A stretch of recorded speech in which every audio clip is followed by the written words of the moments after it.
alkaline, which is vegetables, and acid. If you have too much acid foods, such as protein, which is not alkaline, it's an acid, then the body becomes unbalanced and starts getting symptoms way down the line in the future. So because of lack of knowledge, we're damaging the human temple.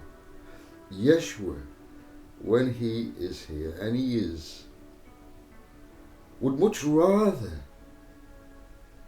help people to correct their style of how they treat their temple.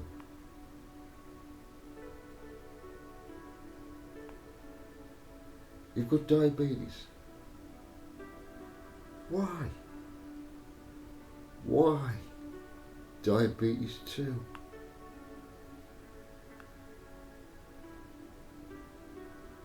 How are you treating your temple? I'm talking to all the Christians, Jews, everybody.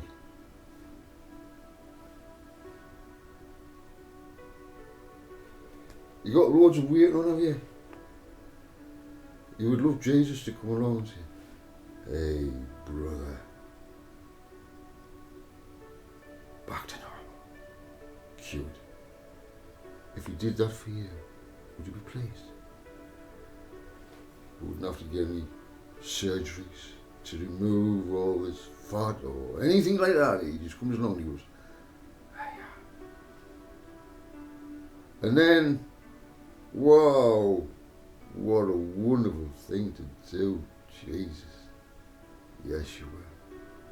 Thank you so much. And then, a year down the line, 2 years down the line, he sees Yeshua. Yeshua! And he cannot run because he's put so much weight on. So Yeshua comes up. Hi, how are you doing? He says, you know, I've got this problem again, Jesus.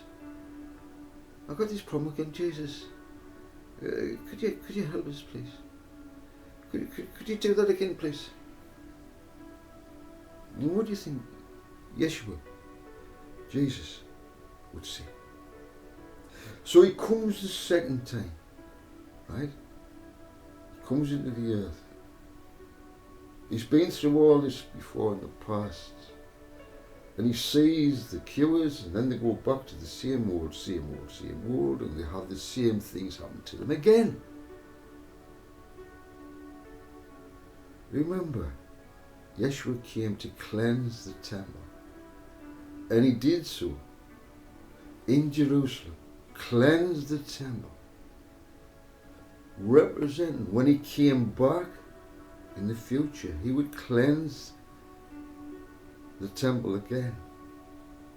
That means you will hear things from Yeshua about this temple, your temple, this, how to correct it and put it right. There's so many things that prevents us from ascension.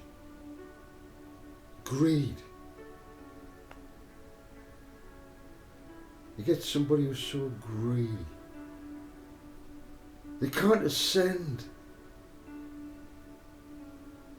They can't. Many will seek, but few will find the way.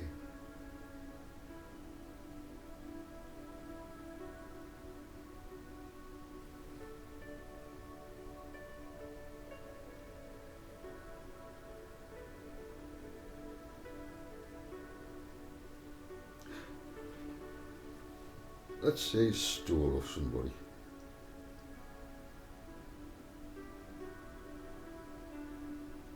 What happens to the temple? Now, I've had stolen stuff off me. But what happens to their temple? Because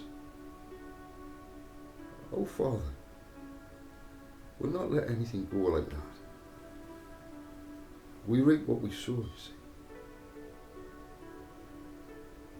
So those who've got a conscience,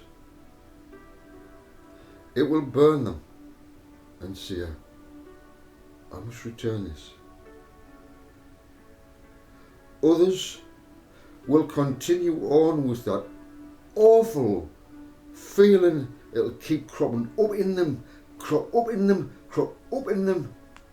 It torments them every day. They get reminded every day of what they've done, and it affects the human temple. There is no ascension for people who are like that. Cheating on your partner. You think you got away with it. You're sleeping with your wife. She knows nothing. But you know. You did it 20 years ago. And she still doesn't know. But for those 20 years, it's burnt in you. And you were not the same person. If you'd cleaned that up 20 years ago, your marriage would have been incredibly different. The man she married changed because she hid the secret. And it affects the human temple. You wonder why you get certain illnesses. Stealing, or stealing someone's wife or husband or something like that. It will affect us. This was all about ascension. If you're thinking that Jesus is going to come here during the 1,000-year reign and just cure you like that,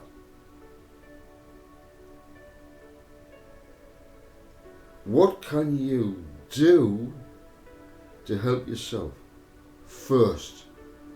If there's nothing you can do, and you come to Yeshua in the future and say, there's nothing more I can do,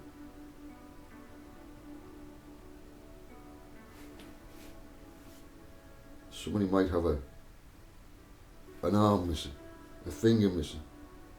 There's nothing I can do. Well, during the 1,000-year reign, those kind of things will happen, whereby limbs will be instantly there.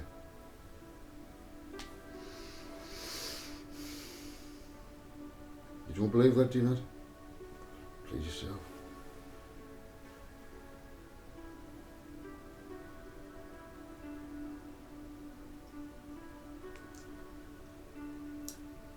It is a good thing if you were getting symptoms, if you were getting headaches, you're getting stomach problems, some people might get bladder, all sorts of things. As a result of the sin, the error that came into the temple, invisibly, in here,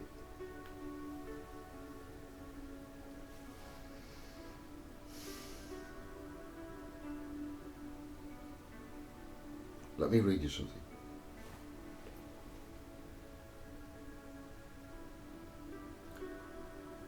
This is from Romans 12, verse 2. Let's have a look at verse 1. Shall we read verse 1? You see that little midgie? It's a fruit fly. It's after my cider.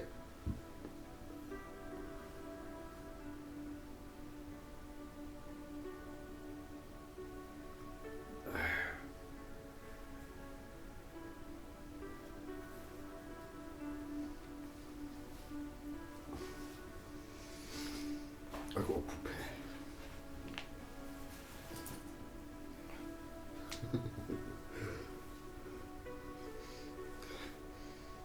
Yeah, that smells nice. I'll just flick it like that. Oh, I got that lovely whiff.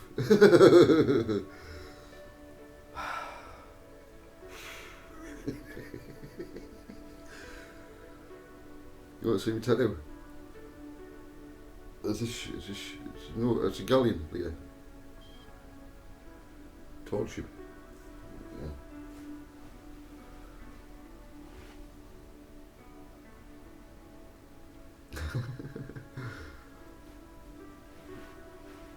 Come closer, come closer, come closer. This is from, you've already said that, Joseph. Why are you repeating yourself?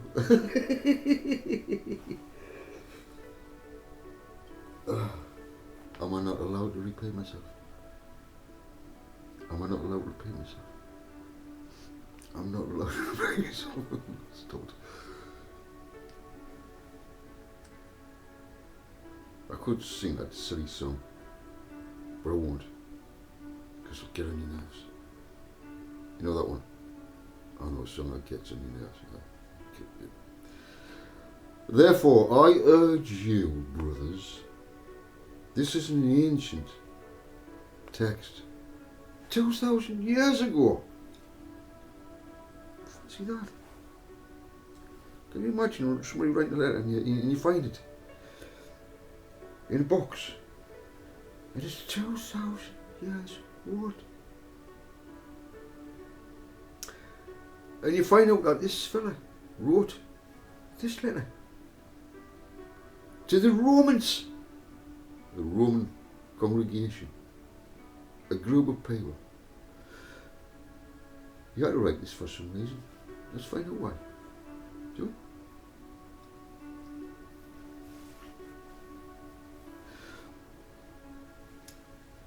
Therefore, I urge you, brothers, on account of God's mercy, to offer your bodies as a living sacrifice. How do you offer your body as a living sacrifice? There are things that you have to sacrifice, such as I used to drink heavy. I used to love it. Pint after pint after pint, but I had to give them. You see? It's a sacrifice. It's a sacrifice. Giving up to these things.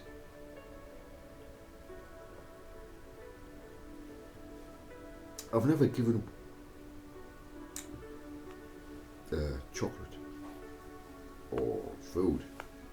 I just have a balance of alkaline and acids.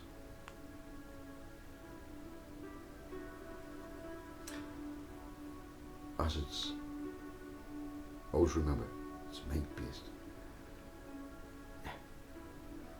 Therefore I urge you, brothers, on account of God's mercy, to offer your bodies as living sacrifices, holy and pleasing to God, which is your spiritual service and worship.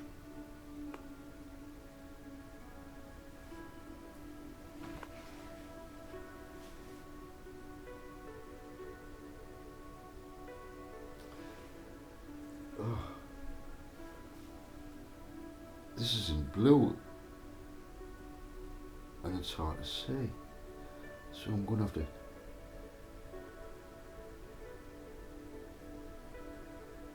do not be conformed to this world. To be conformed, you know what conformation means, don't you? Do not be conformed to this world, but be transformed. I've just been on about that.